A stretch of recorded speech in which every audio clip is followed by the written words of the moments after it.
Fourth views, चौथा विचार, बाकी ठीक।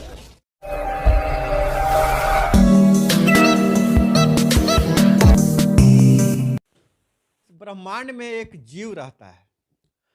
वह जीव सभी के बारे में लिखता है, दुनिया को बताता है। लेकिन उस जीव अपने बारे में, चाहे उस जीव के बारे में बहुत कम लोग जानते हैं। बाहर से सभी को मृत तृष्णा लगता है, लेकिन उस मृत तृष्णा के अंदर क्या है, बहुत कम लोग जानते हैं। अनायास आज मेरे हाथ में यह किताब है, आंचलिक पत्रकारिता के 3 दशक, जिसमें आंचलिक पत्रकार शब्द बहुत भारी भरकम होता है। जर्नलिस्ट, जर्नलिज्म, लोकतंत्र का जो चौथा खंभा कहते हैं हम। लेकिन एक आंचलिक पत्रकार, यह जीव ब्रह्मांड में, इसी ब्रह्मांड में पाया जाता है। और इसका जीवन कैसा होता है, जो लगातार दूसरे के लिए आवाज उठाता रहता है। उसकी अंदर में, दिल में क्या है, उसकी आवाज कौन सुनता है और किसे सुनाता है, यह पता नहीं चलता है। यह पूरा एक किताब जो मेरे हाथ में है, इस किताब में आंचलिक पत्रकारों की पूरी व्यथा, जीवनी, जीवन, चरित्र सब वर्णन किया हुआ है। या मतलब एक नज़र देखने से लगा कि अगर आंचलिक पत्रकारों के इंसाइक्लोपीडिया है, इस तो यह कहना कम नहीं होगा। आज हमारे साथ हैं इस किताब के लेखक उपेंद्र कश्यप जी, जो इस किताब को लिखा है। सिर्फ लिखा ही नहीं है, बल्कि इस किताब को जिया है। जो भी इस पन्ने में, 150 पन्ने की इस किताब में, हर पन्ने, हर शब्द को जिया है और उसे इस कागज पर उकेरने का प्रयास किया है। तो हम आज बात करेंगे आंचलिक पत्रकारिता के 3 दशक, श्रम, संघर्ष, अपेक्षा और परिवर्तन। शायद उपेक्षा शब्द इन्होंने लिखना भूल गया है। और इनसे हम बात करेंगे इस किताब पर, इस पूरे जीवन यात्रा पर, इस किताब कैसे लिखी गई और इसमें क्या है। तो हम अपने चैनल पे लेखक, पत्रकार, विचारक उपेंद्र कश्यप जी का स्वागत करते हैं। धन्यवाद आपके चैनल को भी, आपको भी, कि आपने यह समझा कि इस मुद्दे पर बातचीत की जानी चाहिए, वरना पत्रकारों की सुनता कौन है।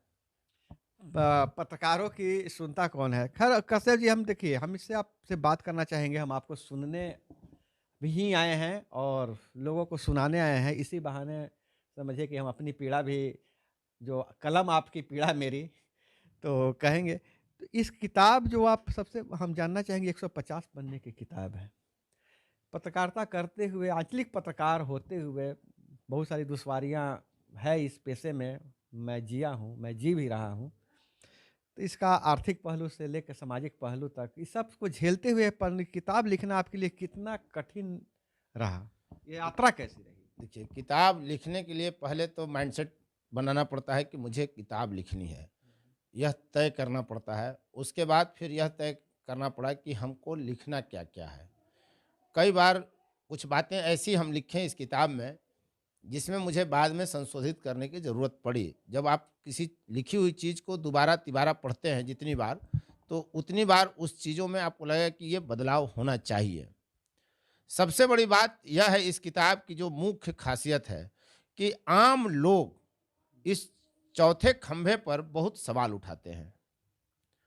आप सुबह उठिए, किसी की जुबान से सुनिएगा सवर्णवादी मीडिया है, किसी की जुबान से सुनिएगा गोदी मीडिया है, कोई कहता है सामंती मीडिया है।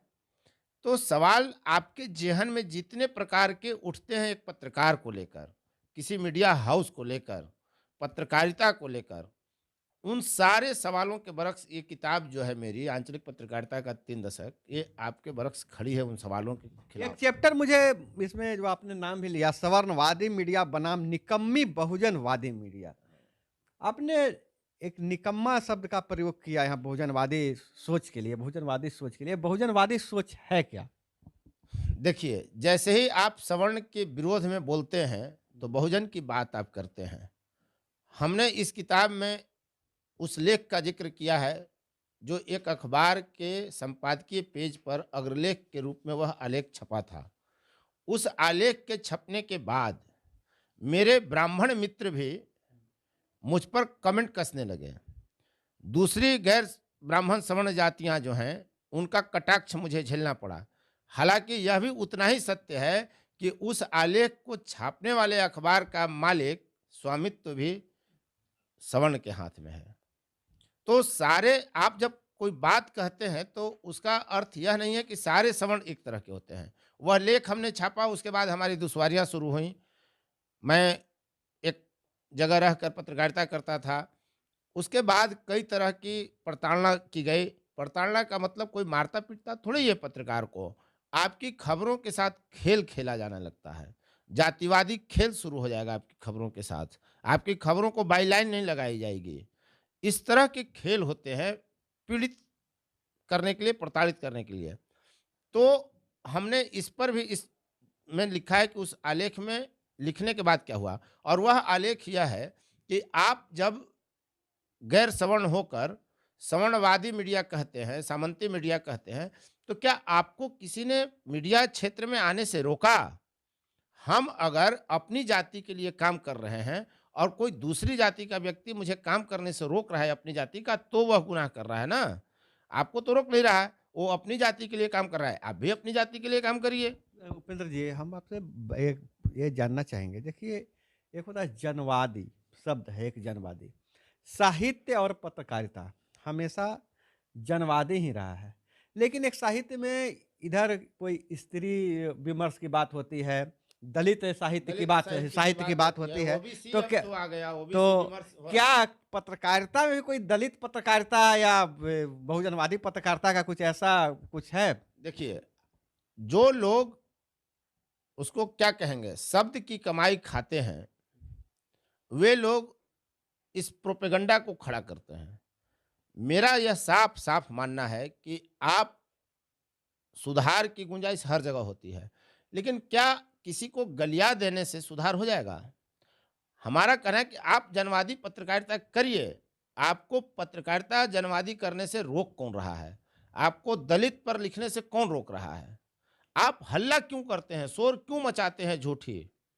देखिए, चीज़ मैं किताब के माध्यम से मैं अपने ऊपर एक बात मैं बताना चाहूँगा कि जब मैंने ऐसा रोना रोया था कि पत्रकारिता बहुत द्रोह कार्य है, तरह-तरह के दबाव हैं, तो एक सज्जन महाशय बोले थे कि आपने यह पेशा तो खुद चुना है, आपके कोई सर पे रिवॉल्वर रख के तो नहीं कह रहा है कि आप पत्रकारिता करें ही।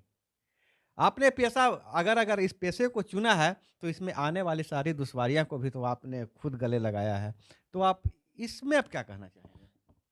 आप चयन करते हैं कि हमको पत्रकार बनना है, तो स्वाभाविक है कि उसकी दुश्वारियों को भी आपको पहले पता होना चाहिए।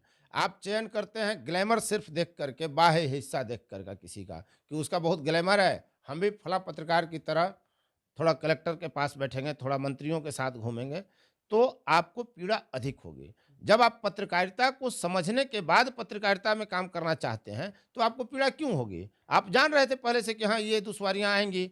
ये तो ऐसा बिज़नेस है पत्रकारिता, ऐसा धंधा है, ऐसा काम है, जिसमें रोज़ नया करना है। दुनिया का कोई दूसरा काम इसके मुकाबले खड़ा नहीं होगा। यहाँ रोज़ नया काम करना है और कभी दोहराव नहीं होता है। इवन खबर में भी दोहराव नहीं आप कर सकते हैं। दूसरी चीज़, वैश्विक लेवल पर जो सर्वे हुआ था, सबसे खराब पेशा पत्रकारिता को माना गया है। सबसे खतरनाक पेशा। खराब, मैं खराब शब्द इस्तेमाल कर रहा हूँ। लेकिन खतरनाक हमसे दूसरे काम भी हैं, लेकिन सबसे खराब पेशा इसको माना गया श्रम के आधार पर। जो श्रम का मूल्य आपको मिलता है, उसके आधार पर, जो आपके साथ खतरा है, जो आपकी दुश्वारियाँ हैं, जो आपका जीवन शैली है, उन तमाम पहलुओं पर जब वैश्विक लेवल पर इकट्ठा किया गया डाटा, तो यह कहा गया कि पत्रकारिता सबसे खराब पेशा है। एक विषय में हम बात करना चाहेंगे, पत्रकारिता। पत्रकारिता शब्द सुनने में बहुत अच्छा भी लगता है और इसमें ग्लैमर है जैसा आपने कहा। लेकिन पत्रकारिता से एक ऊपर की बात करें, मीडिया हाउस, कि उसके अंदर ही रह के पत्रकारिता की जाती है। तो मीडिया हाउस अपने पत्रकारों के प्रति, खास करके आंचलिक पत्रकारों के प्रति कितना साक्षेप है या फिर उससे विपेक्ष है? देखिए, जब आप मीडिया हाउस कह रहे हैं, होता क्या है कि आप एकदम क्लियर कॉन्सेप्ट पहले बनाइए कि मीडिया समाज सेवा नहीं है, देश सेवा नहीं है। जब था, जब उसकी ज़रूरत थी, तो वैसे पत्रकार थे वैसे मीडिया हाउस थे। अब मीडिया हाउस जो आधुनिक दौर में बदलाव आया, यहाँ 500 करोड़, 1000 करोड़ रुपए लगाकर आप अगर मीडिया का चैनल खोल रहे हैं, 1000 करोड़ रुपए लगाकर कोई अखबार का प्रिंट आप शुरू करते हैं कहीं से, तो स्वाभाविक है कि जब पूँजी आप लगाएँगे, तो पूँजी का यह चरित्र है, उसका धर्म है कि उतना वो वापस खोजेगा। इसलिए और मीडिया अखबार प्रिंट पत्रकारिता जो है आजकल बहुत महँगी है। इसको किसी दूसरी जगह पहुँचवाना कठिन है अखबारों को। तो अखबारों की बिक्री उससे प्रभावित होती है। ये हाथ में रखकर मोबाइल देखने वाली चीज़ नहीं है, अखबार आपको घर तक पहुँचाना पड़ेगा। तो अखबार के हॉकर अब कम मिलते हैं चूँकि प्रॉफ़िट नहीं है। 100-200 अखबार बाँटते-बाँटते हॉकर को जो है पसीना तड़क जाता है, उसको रिटर्न कितना मिलेगा? आज भी अखबार सस्ता बिकता है, तो मीडिया हाउस की अपनी समस्याएँ हैं।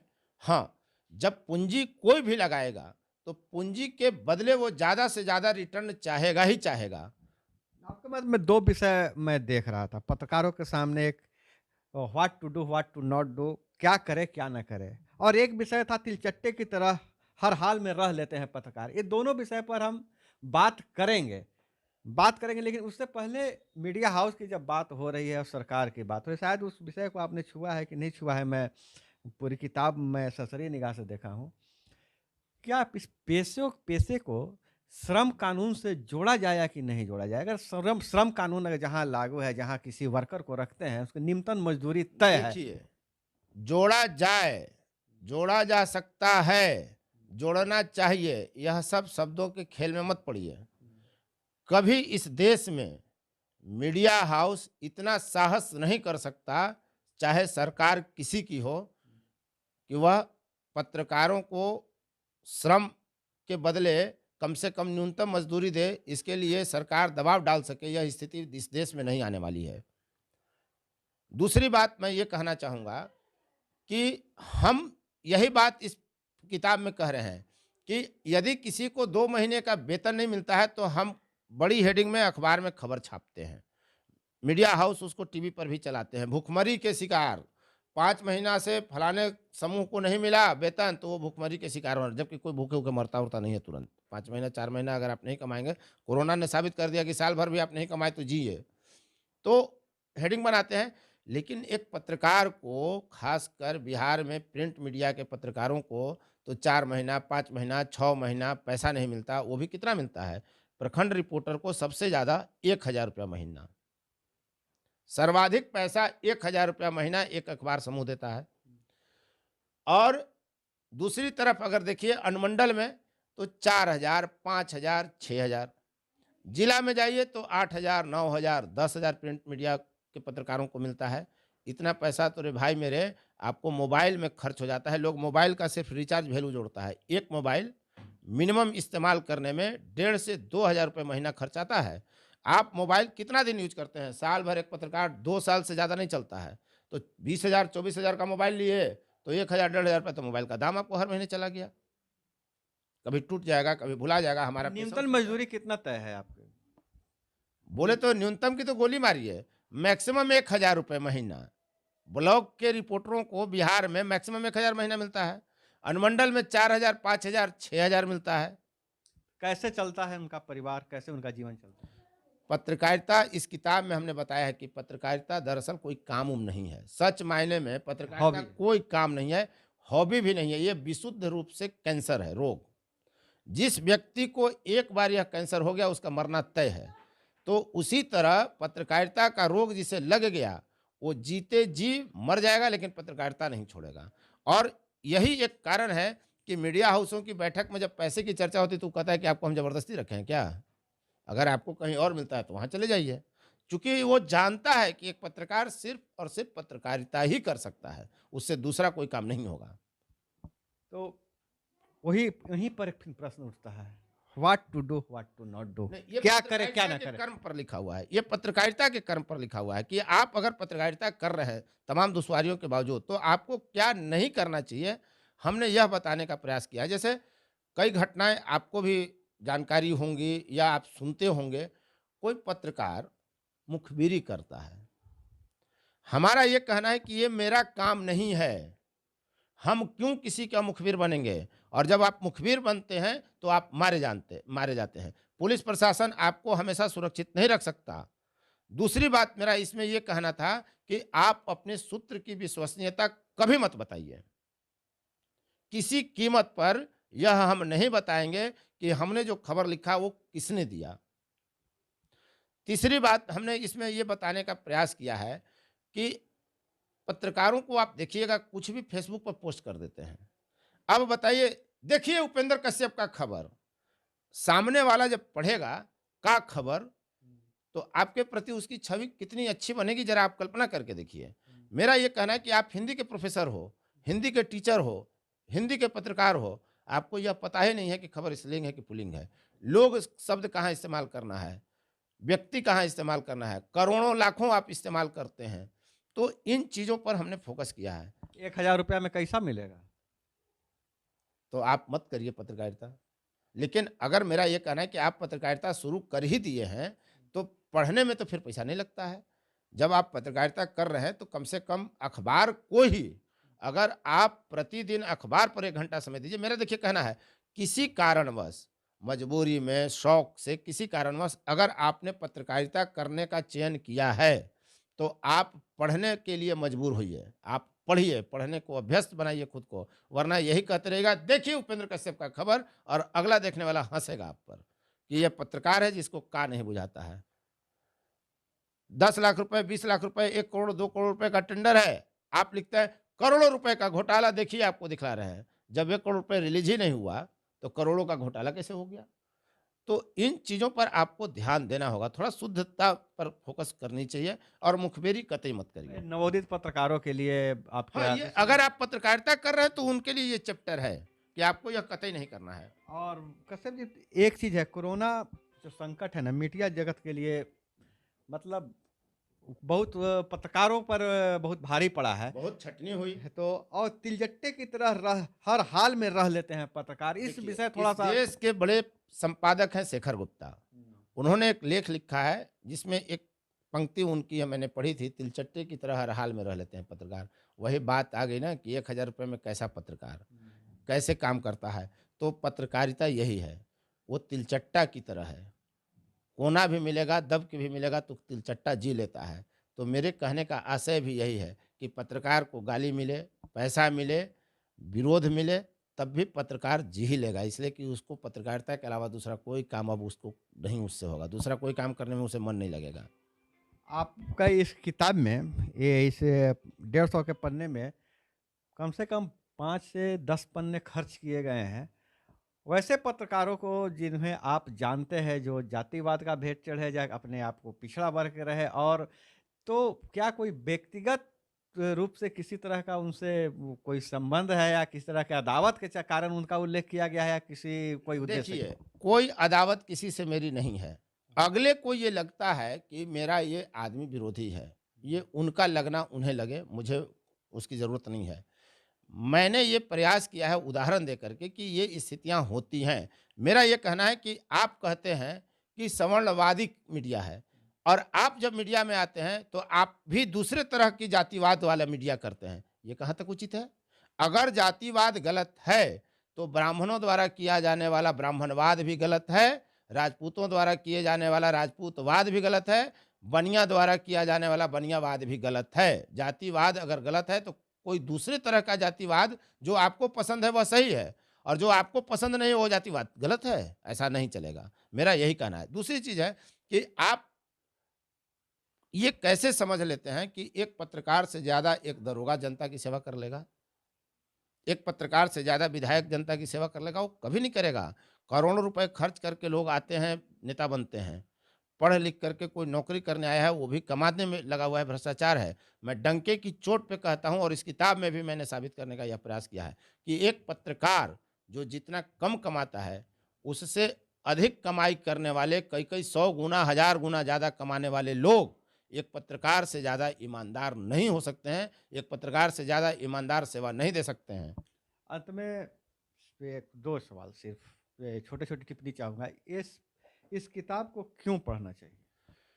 यदि आपके मन मस्तिष्क में पत्रकारिता को लेकर कोई प्रश्न है, पत्रकार को लेकर कोई प्रश्न है, तो मैं बार-बार यह कह रहा हूँ कि आप इस किताब को पढ़िए, आपका नज़रिया बदल जाएगा पत्रकारों के प्रति।